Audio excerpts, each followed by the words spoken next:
Hello बच्चों। मैं प्रभात आपका स्वागत करता हूं अपने YouTube channel guide with classes. कैसे आप सभी? बहुत बढ़िया। बहुत अच्छे से मेहनत कर रहे हैं। तो आपको पता ही है कि लास्ट हमारी जो क्लास थी हमारी फोर्थ चैप्टर की सेकंड एक्सरसाइज कंप्लीट हो चुकी। अगर आपने अभी तक इसका इंट्रोडक्शन और बाकी दोनों एक्सरसाइज की वीडियो नहीं देखी तो पहले जाइए चैनल पे चेकआउट करिए और उन वीडियोस को जाके देखिए। तभी आपको आज हमारी लास्ट एक्सरसाइज यानी 4.3 समझ में आएगी। ठीक है ना? तो चलिए आज हम 4.3 के क्वेश्चंस करते हैं और उन्हें सॉल्व करते हैं कि कौन सा मेथड में यूज करना है, क्योंकि हमने इंट्रोडक्शन में दो मेथड पढ़े थे, इसका एक फैक्टराइजेशन मेथड, एक क्वाड्रेटिक फॉर्मूला वाला मेथड। ठीक है, तो आज हम देखते हैं कि हमें कौन से फॉर्मूला यूज करने हैं, कौन सा हमें चीजें सारी इसमें यूज करके सॉल्व करना है। तो चलिए पहला क्वेश्चन आपकी स्क्रीन पे ये रहा और आपको दिया गया है। क्या दिया है समझिए। आपसे कहा गया है find the nature of the roots of the following quadratic equation. यानी आपसे सबसे पहले ये इक्वेशन जो क्वाड्रेटिक इक्वेशन हमें दी गई है उनका नेचर निकालिए। If the real roots exist find them. अगर उनके रियल रूट्स हैं तो उन्हें फाइंड करिए, है ना। आपको याद होगा जब मैंने इंट्रो पढ़ाया था, क्या कह रहे हैं, इंट्रो नहीं पढ़ा तो पहले जाके इंट्रो चेको, तब जाके ये वीडियो समझ में आएगा। ठीक है, तो आपने इंट्रो की क्लास में पढ़ा था कि इंट्रो में क्या था कि हमने आपको बताया था जब हम फैक्टराइजेशन वाला मेथड यूज करेंगे तब हमने क्या निकाला था कि डी की वैल्यू देखी थी, डिस्क्रिमिनेंट याद है, हमने डी की वैल्यू देखी थी, तो वहां से हमने निकाला था कि हमारी कितनी वैल्यूज, अगर डी की वैल्यू जीरो से कम है या जीरो से ज्यादा है, जीरो के इक्वल है, ये तीन कंडीशन में पड़ी थी। चलिए इसको पहले रिकॉल कर लेते हैं, फिर हम समझते हैं कि हमारा क्या है। चलिए देखिए, एक मिनट मुझे देना, यहाँ पर इसे हटा दो। चलो क्या है हमारे पास, सबसे पहले क्या था,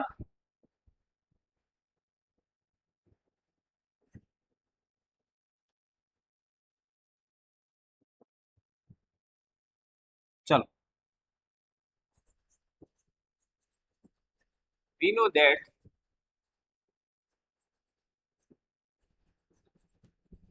standard equation of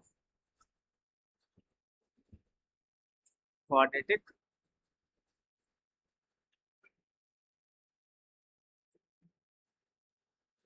equation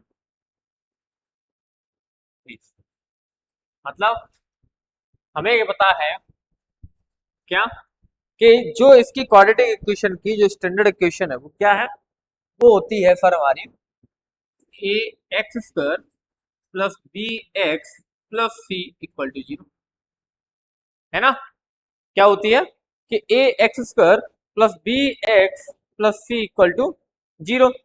अब हमें इसका क्या निकालना है, और इसका डिस्क्रिमिनेंट यानी डी की वैल्यू आपको बताई थी, है ना, और इसका डिस्क्रिमिनेंट क्या होगा, डिस्क्रिमिनेंट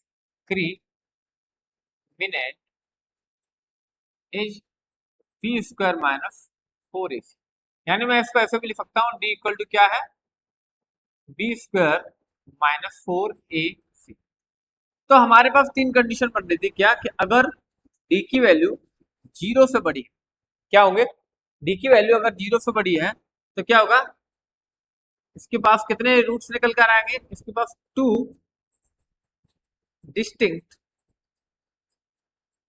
रियल रूट्स होंगे, है ना। दूसरी कंडीशन क्या आती है कि अगर डी की वैल्यू जीरो के इक्वल हो जाए तो इसके पास क्या होंगे, टू इक्वल रियल रूट्स।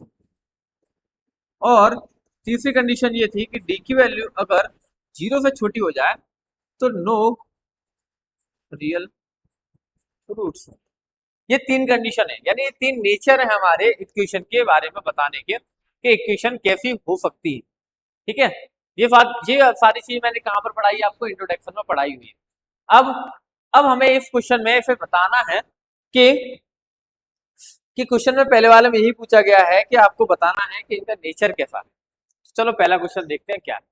ये क्वेश्चन मुझे दिया गया है ना। अब सबसे पहले हमें क्या करना है, इसी क्वेश्चन को हमें कंपेरिजन करना है किसके साथ, इसके स्टैंडर्ड इक्वेशन के साथ, इसके साथ इसके स्टैंडर्ड इक्वेशन के साथ वहां से हम क्या निकालेंगे, डी की वैल्यू निकालेंगे। चलो सॉल्व करते हैं। सॉल्व किया मैंने, तो कंपेयर विथ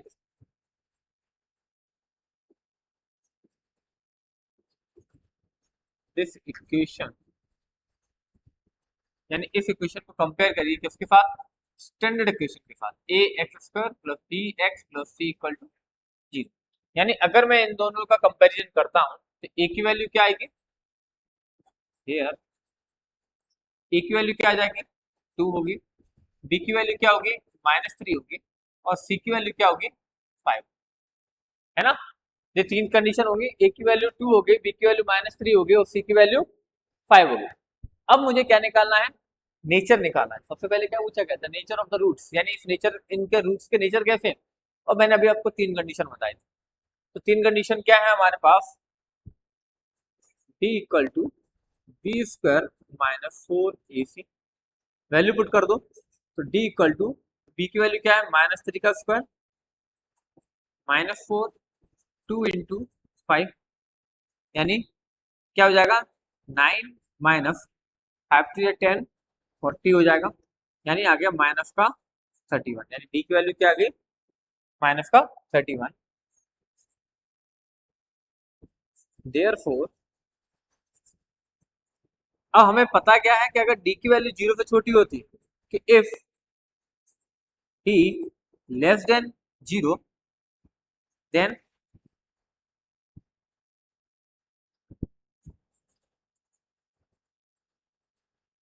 तो क्या होगा, अगर मैंने कहा कि अगर डी जो है तुम्हारा 0 से छोटा है, then no real roots.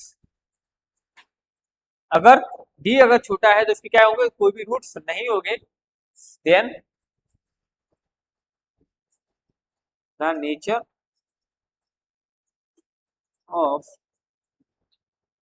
This equation, या the nature of the root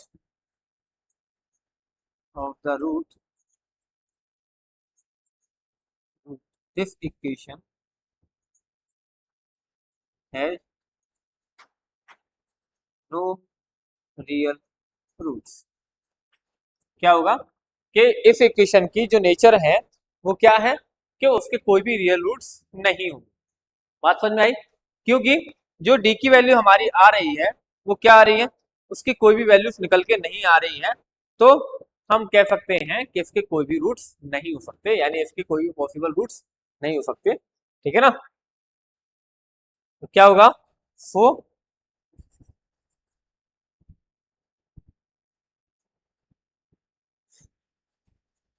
no one possible roots of this equation, ठीक है ना, यानी इस इक्वेशन के कोई भी पॉसिबल रूट्स नहीं हो सकते। बात समझ में आ गई, कोई दिक्कत। चलिए अगला वाला देखते हैं। अगला वाला मुझे दिया है सेम वही कंडीशन, हम कंपेयर करेंगे। कंपेयर किया,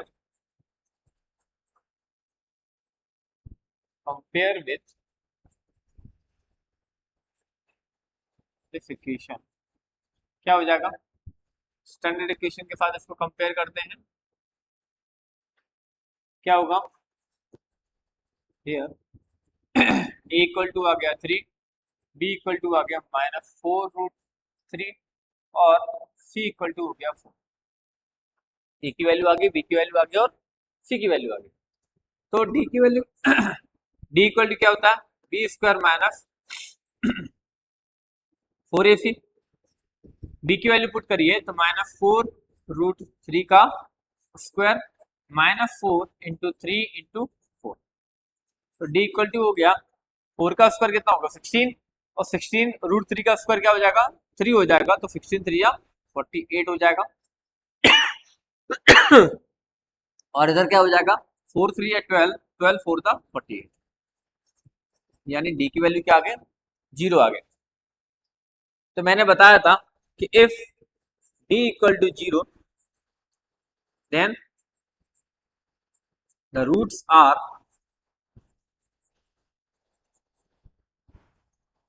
तो क्या होंगे, देन रूट्स आर इक्वल, उसके रूट्स क्या हो जाएंगे, इक्वल हो जाएंगे, है ना। और जब आपके इक्वल रूट्स हो जाएंगे तो इनके रूट्स बन क्या जाएंगे, when the roots are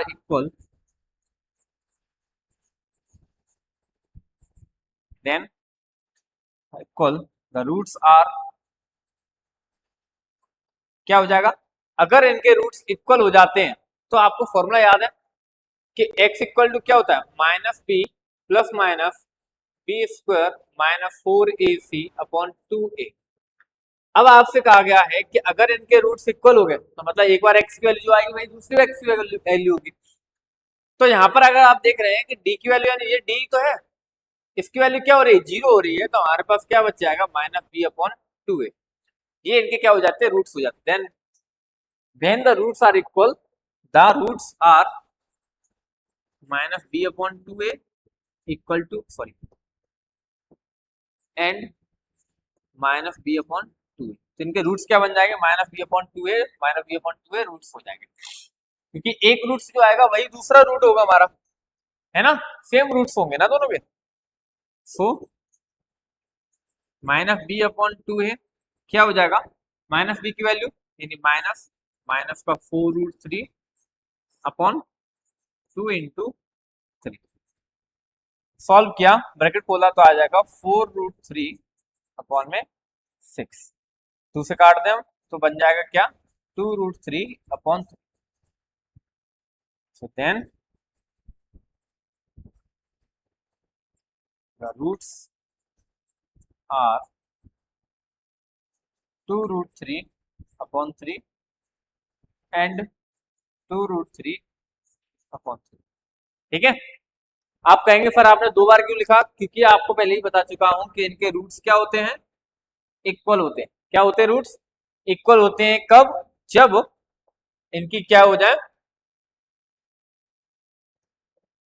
इनके क्या बन जाएंगे हमारे चीजें, वो सॉरी इनकी डी की वैल्यू क्या होगी, 0 होगी, क्या होगी, 0 हो जाती है, तब हमारे रूट्स क्या हो जाते हैं, इक्वल हो जाते हैं। बात समझ में आई, कोई दिक्कत, चलो जल्दी से स्क्रीनशॉट ले लो, फिर अगला वाला क्वेश्चन देखते हैं, अगले वाले में क्या है उसे समझते हैं। ठीक है, क्योंकि सारे क्वेश्चंस मुझे इसी तरीके से करने हैं, कुछ अलग नहीं है, सिर्फ सिंपल है, और हमारे कुछ कोई अलग चीज इसमें निकल के नहीं आएगी। चलिए अगला वाला देखते, अगला वाला दिया है 2x² minus 6x plus 3। Compare करते हैं, कंपेयर किया मैंने,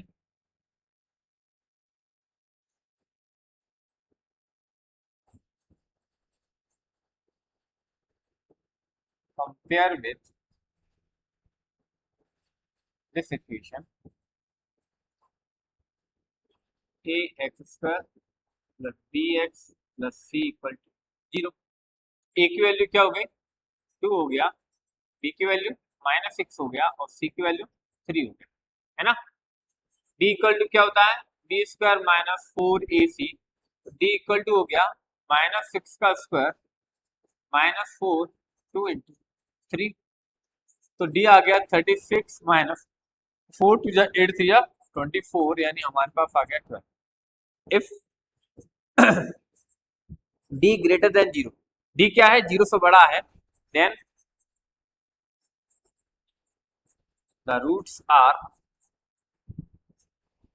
टू डिस्टिंक्ट।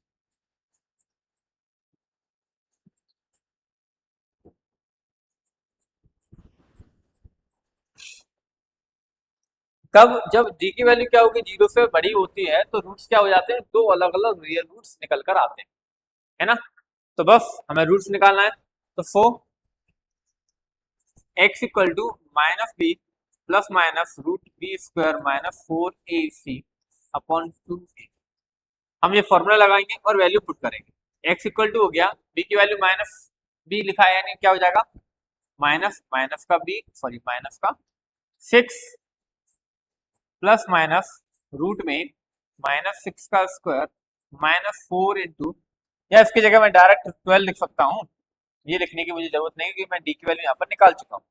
डी की वैल्यू हमारी क्या आ गई, 12 आ गई है, तो रूट में सीधा सीधा मैं क्या लिख दूँ, 12 लिख दूँ, अपॉन में हो जाएगा 2 इंटू 2, यानी x की वैल्यू आ गई हमारे पास माइनस माइनस क्या हो जाएगा प्लस, प्लस माइनस रूट 12/4, है ना।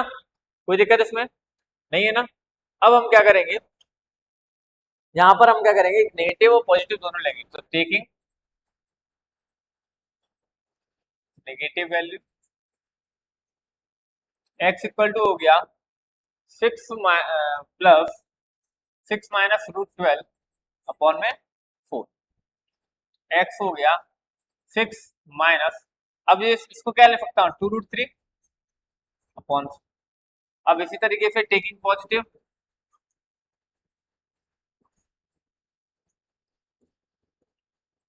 तो x इक्वल टू हो गया 6 प्लस रूट 12/4, यानी x इक्वल टू हो गया 6 माइनस 2√3/4।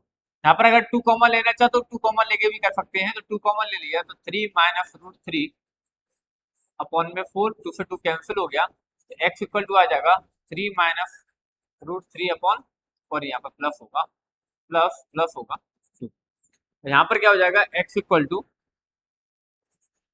टू हो जाएगा 3 माइनस रूट 3/, है ना। ये क्या आ जाएंगे, दो अलग अलग रूट्स आ गए। सो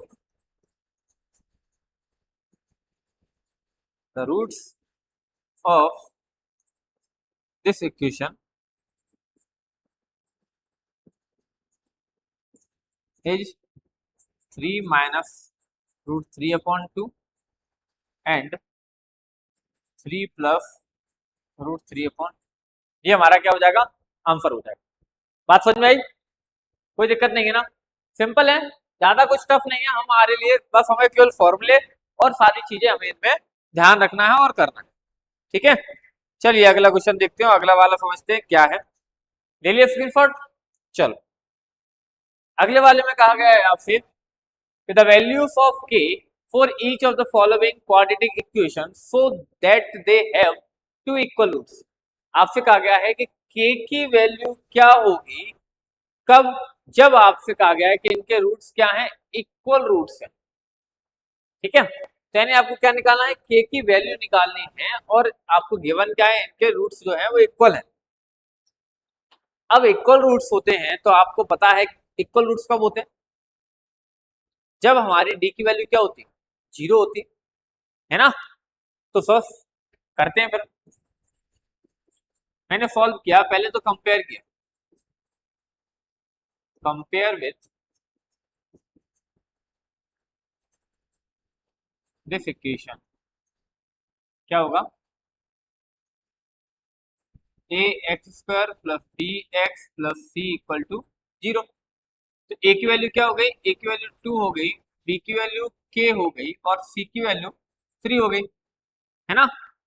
तो d इक्वल टू लिखा मैंने B square minus 4ac।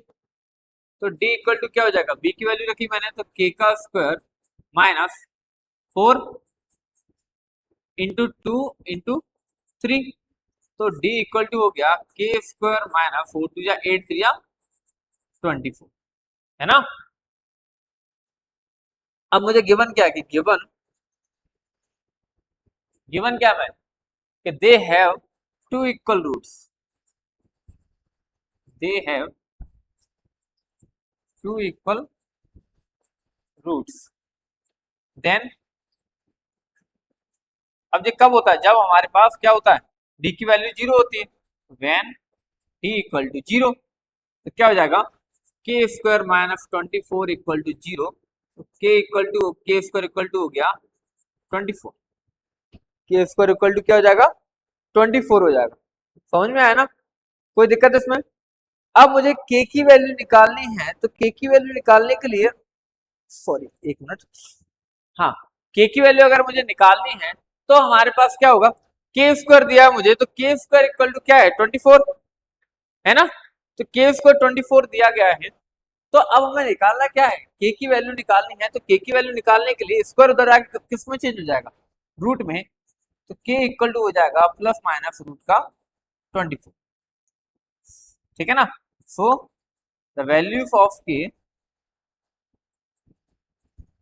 k are root 24 and -√24, यानी के की वैल्यू दो होंगी, या तो एक प्लस का √24 होगा या माइनस का √24 होगा। समझ में आया ना? ये हमारे पास क्या हो जाएंगे, के की वैल्यू हो जाएगी। चलो अगला वाला देखते हैं। अगले वाला दिया है मुझे क्या, के एक्स ब्रैकेट में x-2 + x = 0। सबसे पहले इस इक्वेशन को सॉल्व करते हैं, ब्रैकेट बोलते हैं। तो हो गया यहाँ पर kx² - 2kx + 6 = 0। अब ये बन गई हमारी स्टैंडर्ड इक्वेशन की तरह। अब कंपेयर कर लो, तो compare with this equation ax² + bx + c = 0। तो a की वैल्यू हो गई k, b की वैल्यू हो गई -2k और c की वैल्यू हो गई 6।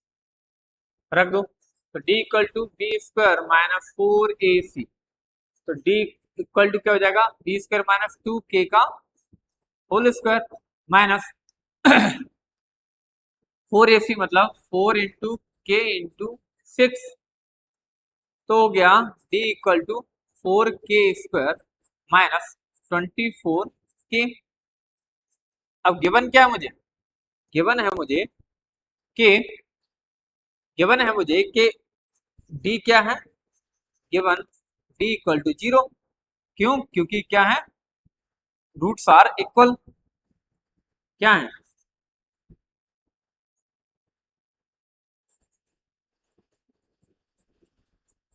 Roots are equal. तो हो गया 4k² - 24k = 0, है ना? मुझे 2k 4k कॉमन दिखाई दे रहा है, तो मैंने कॉमन ले लिया, तो यहाँ पर बचा k - 6 = 0। ये मल्टीप्लाई का द्वारा किसका हो जाएगा, डिवाइड का, तो k - 6 = क्या हो जाएगा, 0, क्योंकि 0 में किसी का भी डिवाइड तो 0 ही आता है। तो k = क्या हो जाएगा, 6। तो 4 वैल्यू ऑफ k इज 6। तो k की वैल्यू क्या हो जाएगी, 6 हो जाएगी, है ना? समझ में आया, कोई दिक्कत नहीं है ना? चलिए अगला वाला देखते हैं। अगला वाला दिया गया है थर्ड क्वेश्चन हमारा, यानी सेकंड हमारा कंप्लीट हो गया। अब थर्ड क्वेश्चन है, थर्ड फोर्थ फिफ्थ, तीन क्वेश्चन हमारे पास बचे हुए हैं, हमारा चैप्टर कंप्लीट हो जाएगा। क्वेश्चन में क्या कहा कि is it possible to design a rectangular mango grove whose length is twice its breadth and the area is 800 metre square. आपसे कहा गया क्या है, मैंगो का गार्डन, यानी हम आम का बाग लगाना चाहते हैं, क्या पॉसिबल है? आपसे कहा गया है कि ये डिजाइन जो दिया गया है वो डिजाइन क्या पॉसिबल है, कि अगर एक रेक्टेंगुलर गार्डन अगर बाग बनाना चाहें, तो क्या कहा है कि लेंथ जो है वो ब्रेथ का दुगना है। लेंथ जो है जो ब्रेथ का क्या है, दुगना है, और उसका एरिया क्या होगा, एरिया होगा 800 मीटर स्क्वायर। ये आपको बताना है।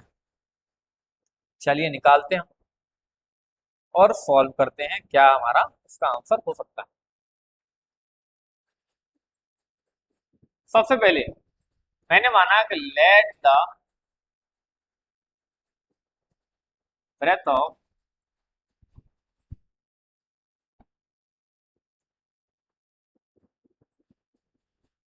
रेक्टेंगुलर मैंगो ग्रुप, क्या माना मैंने, x माना, and the length of rectangular mango group equal to क्या होगा, कि जो लेंथ है वो ब्रेथ का दुगना है, तो क्या हो जाएगा, 2x हो जाएगा। क्या हो जाएगा, 2x हो जाएगा। ठीक है ना? चलिए अब गिवन क्या है मुझे, गिवन है area equal to 800 metre square. Area होता क्या है, एल इंटू बी, रेक्टेंगल का, इक्वल टू 800। एल क्या है, 2x into x equal to 800, यानी यहां पर हो गया मेरे पास x² इक्वल टू 400। तो उधर मल्टीप्लाई का दर आके उसका हो जाएगा डिवाइड का, और हमारे पास क्या आ गया, 400 आ गया। अगर मैं इसको ऐसे लिख दूं कि x² - 400 इक्वल टू 0, है ना? अब इसे कंपेयर करो, क्योंकि कंपेयर क्यों करना है, क्योंकि आपसे कहा गया है कि पॉसिबल है क्या ये डिजाइन, और ये डिजाइन पॉसिबल तब होगा जब हमारी ये डिजाइन किस पे डिपेंड होगी, जो डी की वैल्यू आएगी उस पर डिपेंड होगी, क्योंकि डी की वैल्यू की 3 कंडीशन याद है। अगर 0 के बड़ा है तो 2 अलग अलग वैल्यूज आएंगी, अगर 0 के इक्वल है तो 2 इक्वल वैल्यूज आएंगी, और अगर वो 0 से छोटा है तो उसकी कोई भी रियल वैल्यूज नहीं आएंगी, है ना। तो हम कंपेयर कर रहे हैं, क्या होगा, this equation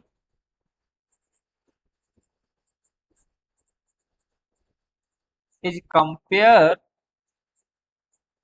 with a x square plus B x plus C equal to 0। तो यहां से अगर मैं ए की वैल्यू निकालता हूं तो क्या आएगी, 1 आएगी। बी की वैल्यू क्या आएगी, क्या इसमें एक्स है, क्या एक्स है ही नहीं, तो नहीं है तो क्या आएगा 0।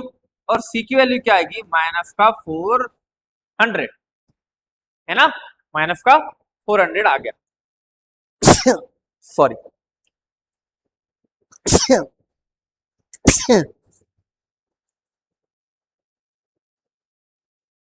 चलिए 1 मिनट दीजिए।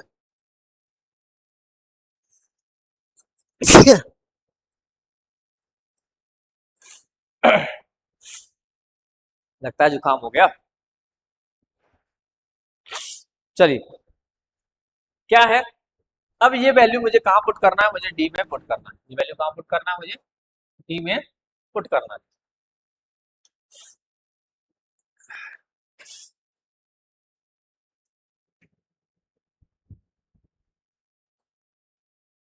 चलो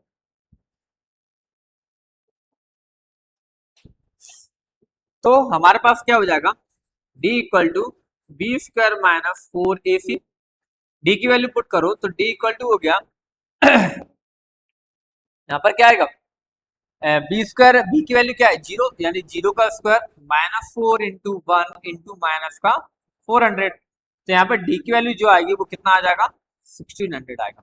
क्या आएगा, 1600 आएगा। और जो डी की वैल्यू आ रही है वो क्या आ रही है, 0 से बड़ी आ रही है कि if d greater than 0 then the roots are two distinct real roots। तो यानी जो रूट्स होंगे वो क्या होंगे, 2 अलग अलग रूट्स होंगे, रियल रूट्स होंगे। तो हमारे पास है क्या, then x square minus 400 equal to 0, यानी एक्स स्क्वायर इक्वल टू क्या हो जाएगा 400, यानी एक्स इक्वल टू क्या हो जाएगा प्लस माइनस रूट में 400, यानी एक्स के लिए जो आएगी वो प्लस माइनस 20 आएगी, है ना। क्या आएगी, एक्स माइनस 20 आएगी। पर अगर मुझे बताइए क्या ब्रेथ उस रेक्टेंगल की नेगेटिव हो सकती है, नहीं हो सकती ना। तो मैं कह सकता हूं so breadth is not negative then breadth equal to क्या हो जाएगा, X equal to 20 metre and the length equal to 2x, यानी 2 इंटू 20 हो जाएगा 40 मीटर। ये हमारे क्या हो जाएंगे, आंसर हो जाएंगे। आपसे यही तो पूछा गया कि find its length and breadth, उसके लेंथ और ब्रेथ निकालिए। और अगर वो पॉसिबल है डिजाइन तो, अगर डिजाइन पॉसिबल नहीं है तो हम नहीं निकाल सकते। बात समझ में आई ना। चलिए अगला वाला देखिए, अगला वाला क्या कहा है, is the following situation possible. क्या जो सिचुएशन मुझे दी गई है वो पॉसिबल है, if so determine their present age. अगर पॉसिबल है तो उनकी एज निकालिए। क्या कहा है हमसे, the sum of ages of two friends is 20 years, यानी दो दोस्तों की उम्र का सम यानी प्लस मुझे कितना दिया है 20 ईयर्स दिया गया।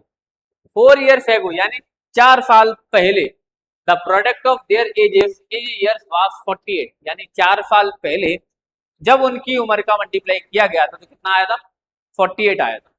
तो आपको उनकी उम्र निकालनी है। सबसे पहले let the present age of first x and the present age of second friend.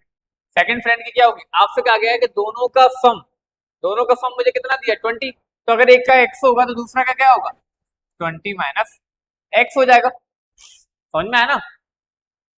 अब आपसे कहा गया है कि 4 years ago 4 years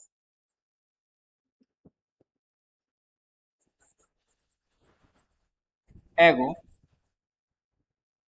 according to question. अगर 4 साल पहले की बात कर रहे हैं तो क्या होगा अकॉर्डिंग टू क्वेश्चन, यानी क्वेश्चन के हिसाब से क्या है कि 4 साल पहले, यानी पहले 4 साल पहले की हमें क्या होगा x-4 हो जाएगा 4 साल पहले, पहले वाले दोस्त की। दूसरे वाले की क्या हो जाएगी 20 माइनस एक्स माइनस 4 हो जाएगा, है ना। 4 साल पहले यही होगा। और 4 साल पहले दोनों की उम्र का मल्टीप्लाई, यानी मल्टीप्लाई मुझे कितना दिया है 48 दिया गया, ये आपको दिया गया कंडीशन। सॉल्व कर दें, x-4 इधर हो जाएगा 16 माइनस एक्स इक्वल टू 48। एक्स का मल्टीप्लाई करते हैं तो एक्स का किया तो 16x minus x square minus का 64 प्लस का 4x इक्वल टू 48। मुझे कुछ नहीं करना, मुझे जो एक्स है हमारा एक्स स्क्वायर जो आया है उसे पॉजिटिव करना है, यानी सबको उधर ले चलो। उधर गया तो ये हो गया एक्स स्क्वायर और 16x और 4x, यानी क्या हो जाएगा माइनस का 20x हो जाएगा। और जो प्लस का उधर आके किसका, सॉरी माइनस का है तो उधर आके किसका हो जाएगा प्लस का हो जाएगा। तो प्लस का 64 प्लस का 48 इक्वल टू 0, यानी यहाँ पर हो गया एक्स स्क्वायर माइनस 20x, दोनों को प्लस किया तो कितना हो जाएगा प्लस का 112 हो जाएगा। कितना हो जाएगा प्लस का 112 इक्वल टू 0, है ना। ये हो गया। अब कोई दिक्कत है इसमें, अब इतना तो हमारा हो गया। अब हम क्या करते हैं कंपेयर करते हैं this equation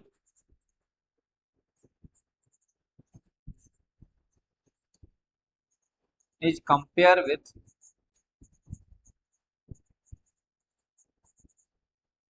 A x square plus B x plus C equal to 0। तो यहाँ से ए की वैल्यू क्या हो जाएगी, ए की वैल्यू होगी फॉर 1, बी की वैल्यू होगी माइनस का 20 और सी की वैल्यू होगी 112। ठीक, अब हम निकालते हैं डी, क्योंकि पहले हम नेचर समझेंगे ना पॉसिबल वाली कंडीशन। अगर पॉसिबल वाली कंडीशन पूछी गई है तो मुझे निकालना पड़ेगा। तो डी की वैल्यू निकालते हैं, तो डी इक्वल टू क्या होता है बी स्क्वायर माइनस 4ac। तो डी इक्वल टू हो गया, बी की वैल्यू होगी -20, तो -20 का स्क्वायर माइनस 4 इंटू ए की वैल्यू क्या है 1, 1 इंटू 112, सी की वैल्यू क्या होगी 112 हो गया। सॉल्व करते हैं तो इधर हो गया, ये हो जाएगा 400 माइनस इधर करोगे मल्टीप्लाई तो 448 हो जाएगा, यानी डी की वैल्यू क्या आ जाएगी माइनस का 48 आ जाएगी।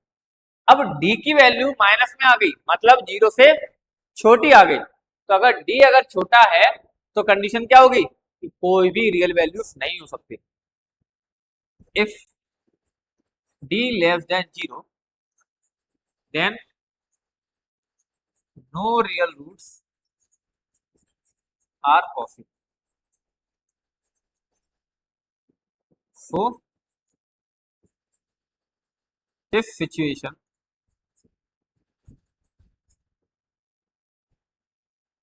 क्या होगा कि ये सिचुएशन जो दी गई है कि this situation is not have any real roots, या ऐसे लिख दो is not possible to any real roots, is not possible real roots.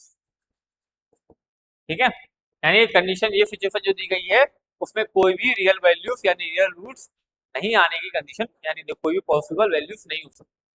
ठीक है, चलो जल्दी से स्क्रीनशॉट ले लो, ले लिया। चलिए अगला वाला क्वेश्चन देखिए, और ये हमारा लास्ट क्वेश्चन है आज का, यानी आज का मतलब ये चैप्टर का लास्ट क्वेश्चन है, यानी इस चैप्टर में बस यही लास्ट है, उसके अलावा हमारा चैप्टर क्या हो जाएगा कंप्लीट हो जाएगा। तो चलिए पहले इसको फॉर्मूले वो सॉरी इस क्वेश्चन को पढ़िए, समझिए क्वेश्चन में क्या कहा है हमसे और हमें क्या क्या इस क्वेश्चन के लिए करना है, तो सारी वैल्यूज हम निकालते हैं। पढ़ लिया? चलो अब पढ़ते फिर से, मेरे साथ पढ़िए। Is it possible to design, या क्या पॉसिबल है ये डिजाइन को बनाना? कौन सा design? A rectangular park of perimeter 80 metre, यानी एक रेक्टेंगुलर पार्क है जिसका पेरीमीटर कितना दिया है? 80 मीटर दिया है ना, एंड एरिया 400 मीटर स्क्वायर, और इसका एरिया कितना दिया है? 400 मीटर स्क्वायर दिया है। तो इफ सो, यदि हो सकता है तो find its length and breadth, तो उसकी लेंथ और ब्रेथ निकालनी है। चलिए निकालते हैं।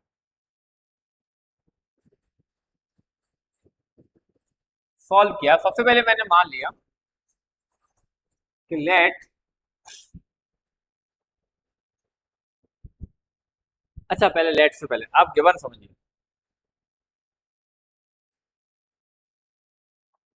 गिवन क्या है? गिवन दिया है आपको पहले पेरीमीटर, या एरिया लिख दे रहा हूं पहले से। एरिया मुझे क्या दिया है? 400 मीटर स्क्वायर, एंड पेरीमीटर क्या दिया? पेरीमीटर मुझे दिया है क्या? पेरीमीटर क्या दिया है? सॉरी 80 मीटर, है ना। तो पेरीमीटर का फॉर्मूला क्या होता है? 2 into L plus B equal to क्या होगा? 80 मीटर। 2 से डिवाइड कर दिया मैंने, तो L plus B equal to आ गया मेरे पास 40। तो यहाँ से अगर मैं बी की वैल्यू निकालूं तो क्या हो जाएगा? 40 माइनस एल, क्या बन जाएगा? 40 माइनस एल हो जाएगा। अरे, है ना, कोई दिक्कत? और यहाँ पर अगर मानना चाहो तो लेट लेट भी कर सकते हो। चलो मैं पहले से लेट कर लेता हूँ कि late length of path P L, and length of park क्या हो जाएगा? एल हो जाएगा, एंड ब्रेथ बी बी। ठीक है, ब्रेथ को मैंने क्या मान लिया? बी मान लिया। थोड़ी सी राइटिंग आज बिगड़ रही है, पता नहीं। चलिए, अब मुझे क्या है? एरिया दिया गया है। एरिया इक्वल टू क्या है? 400 मीटर स्क्वायर, और एरिया का फॉर्मूला क्या होता है? L into B equal to 400। L मुझे दिया है, ब्रेथ की वैल्यू मैं यहां से रख दूं, तो 40 minus L equal to 400, bracket खोल दो, तो 40 L minus L square equal to 400। L square positive करना है तो उधर ले लो, उधर लिया मैंने, तो हो गया एल स्क्वायर माइनस का 40 एल प्लस का 400 इक्वल टू 0। ठीक, कोई दिक्कत इसमें? चलिए अब कंपेरिजन करते हैं। तो कंपेयर किया, compare with a x square plus B x plus C equal to 0। A की वैल्यू क्या हो गई? ए की वैल्यू होगी हमारे पास 1, बी की वैल्यू हो गई माइनस का 40, और सी की वैल्यू हो गई 400, है ना। ए की वैल्यू होगी 1, बी की वैल्यू होगी माइनस 40, और सी की वैल्यू होगी 400, है ना।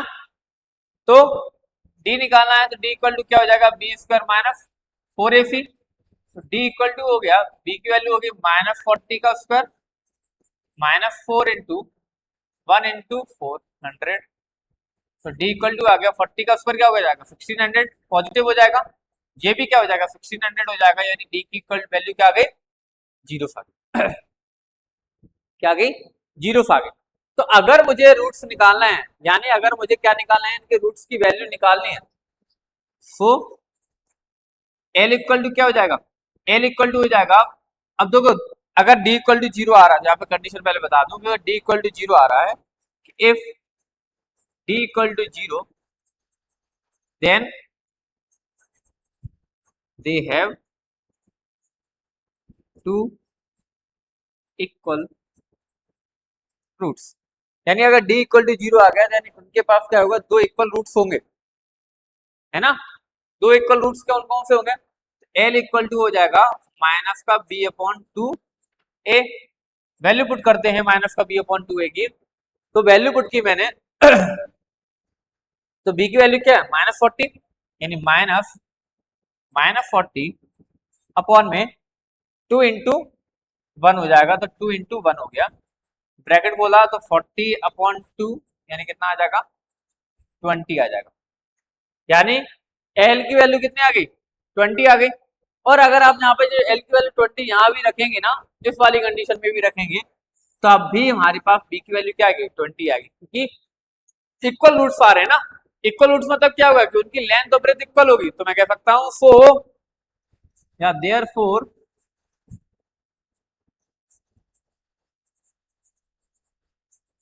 Length of park equal to 20 metre and breadth of park equal to 20 metre. ये हमारा क्या हो जाएगा आंसर हो जाएगा। आया समझ में, कोई दिक्कत नहीं है ना, क्योंकि दोनों की वैल्यू सेम होगी, क्योंकि अगर मैं एल की वैल्यू निकाली है तो बी की भी वैल्यू क्या हो जाएगी 20 हो जाएगी। या फिर यहाँ पर अगर आप करना भी चाहो तो हम ऐसे भी कर सकते हैं, क्योंकि बी हमारा क्या है 40 माइनस एल है ना, तो बी इक्वल टू क्या है 40 माइनस एल, यानी 40 माइनस 20, तब भी 20 ही आना है, क्योंकि कंडीशन ही है दो इक्वल रूट्स की। जब दो इक्वल रूट्स की कंडीशन दे दी है आपको, तो मतलब क्या है कि एल और बी की वैल्यू दोनों सेम होनी ही है। बात समझ में आई, कोई दिक्कत नहीं है ना। तो आज हमारा 4th चैप्टर कंप्लीट होता है यहाँ पे, यानी हमने 4th चैप्टर के सारे वीडियोस, सॉरी 4th चैप्टर के सारे एक्सरसाइज के सारे क्वेश्चन कंप्लीट कर लिए। समझ में आया ना। अगर आपने अभी भी ये चैप्टर नहीं पढ़ा हुआ है तो जाइए पहले चैनल पे इसका इंट्रोडक्शन पढ़िए, फिर उसकी एक्सरसाइज पढ़िए, पहली फिर दूसरी फिर तीसरी। मैंने सारे वीडियोस अलग अलग बना के आपको डाले हुए, जिससे आपको कोई भी किसी प्रकार की परेशानी ना हो। ठीक है, तो इसी तरीके से मेहनत करते रहिए, लगे रहिए। मिलते हैं अगले चैप्टर के इंट्रोडक्शन के साथ, तब तक के लिए गुड बाय।